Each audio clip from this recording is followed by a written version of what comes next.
Halo semua, sedikit informasi. Untuk alur cerita Tales Demon and God, ini sudah up to date. Jadi, akan mengikuti update manhwanya. Itu juga akan membuat durasi video lebih pendek, karena satu video, satu chapter. Baik, kita langsung saja. Melanjutkan cerita sebelumnya, di mana Nili sedang memberikan penyembuhan kepada Xiaoyu. Ketika membuka pakaian Xiaoyu, Nili melihat sebuah pola enkripsi yang ada pada dada Xiaoyu. Itu adalah pola enkripsi yang cukup asing bagi Nili. Setelah penyembuhan selesai, pola enkripsi itu bereaksi, yang menyebabkan tubuh Xiaoyu bergetar. Dengan cepat, Nili memegang dada Xiaoyu. Merasakan dadanya disentuh, wajah Xiaoyu menjadi memerah. Dia sangat malu. Entah kenapa, si Xiaoyu ini seperti wanita. Nili memperhatikan perubahan pada pola enkripsi yang ada pada dada Xiaoyu. Pergerakan pola enkripsi itu perlahan-lahan melambat, dan akhirnya pola itu berhenti. Nili mencoba memecahkan pola enkripsi tersebut. Tubuh Xiaoyu bersinar. Akan tetapi, pola enkripsi itu tidak dapat dipecahkan. Nili merasa pola tersebut sangat misterius. Entah kenapa. Setelah mencoba memecahkan pola tersebut, mata Nili sepertinya kosong. Kesadarannya menghilang. Seketika, Nili langsung tidak sadarkan diri. Dia terjatuh di depan Xiaoyu. Melihat itu, Xiaoyu sangat terkejut. Dia khawatir dengan keadaan Nili. Waktu berlalu. Pada dataran tempat Xiaoyu disembuhkan oleh Nili, suasana masih tenang. Waktu terus berjalan, dan hari semakin gelap. Malam tiba, dan sinar matahari digantikan oleh sinar bulan. Nili mulai membuka matanya. Dia tersadar, akan tetapi ada sesuatu yang tidak normal. Saat Nili tersadar, dia berada di sebuah tempat, seperti alam yang berbeda. Di sekelilingnya, semua gelap. Nili terkejut. Dia berkata, "Apa yang terjadi? Di mana tempat ini?" Aku hanya menyentuh pola enkripsi pada dada Xiaoyu, dan aku langsung tidak sadarkan diri. Tempat ini dipenuhi dengan niat yang kuat. Seseorang yang membuat pola enkripsi sangat misterius. Nili melirik ke sekeliling. Dia bergumam, "Apakah ini ruang di dalam pola enkripsi?" Sebuah ruang kosong. Nili merasa kalau dia pernah mendengar terkait kondisi ruang yang saat ini dia tempati. Hanya seorang kultivator tingkat tinggi yang memiliki kemungkinan besar bisa meletakkan pola enkripsi semacam ini pada seorang anak seperti Xiaoyu. Dalam kemampuan penggunaan kekuatan ruang dan waktu oleh Kaisar Sage, ini adalah teknik surgawi. Teknik ini adalah teknik yang tidak boleh dipelajari oleh siapapun.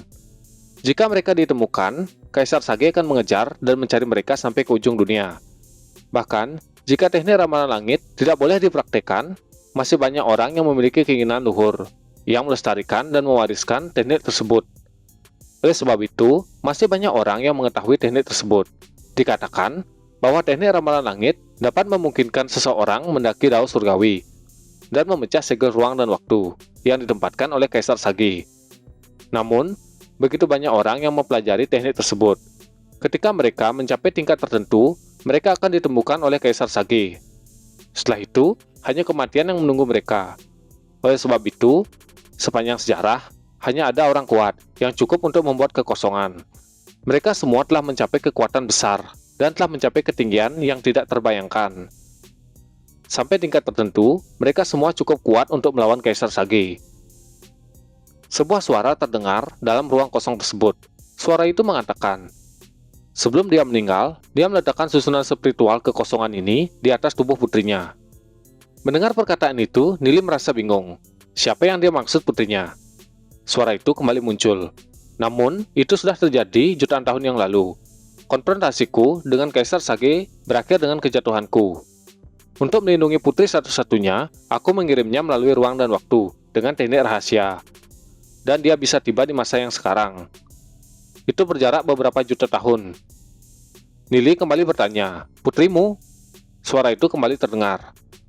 "Saya memilih waktu ini karena saya merasa aura ruang dan waktu yang sangat kuat dari sini. Seseorang telah berhasil mengolah teknik ramalan langit ke level saya." Nili masih penasaran, kemudian dia kembali bertanya, "Mungkinkah putrimu bernama Xiaoyu?" Nili mulai berpikir.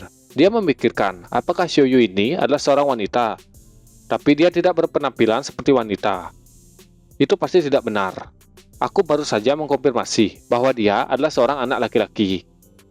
Suara itu kembali terdengar. Sekarang aku mengetahui di mana ahli itu berada.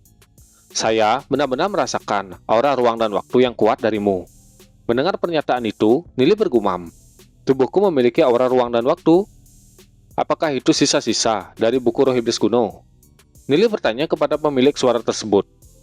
Apa tujuan pemilik suara itu menempelkan segel ruang dan waktu pada dada putrinya? Suara itu berkata, melalui susunan array ruang ini, saya dan istri saya telah menyegel kultivasi seumur hidup kami dalam garis keturunan putri kami. Seiring berjalannya waktu, kekuatan yang kami tanamkan akan mulai bangkit, dan putri kami akan menjadi ahli yang bahkan bisa melampaui kami. Namun, untuk saat ini, putriku masih belum cukup kuat untuk menghadapi Kaisar Sagi. Kita hanya bisa menunggu ahli yang memiliki puncak teknik ramalan langit. Mendengar semua penjelasan itu, Nili berkata, bagaimana saya bisa membantu senior? Tolong katakan padaku. Dan kenapa Anda menarikku ke dalam alam kekosongan ini?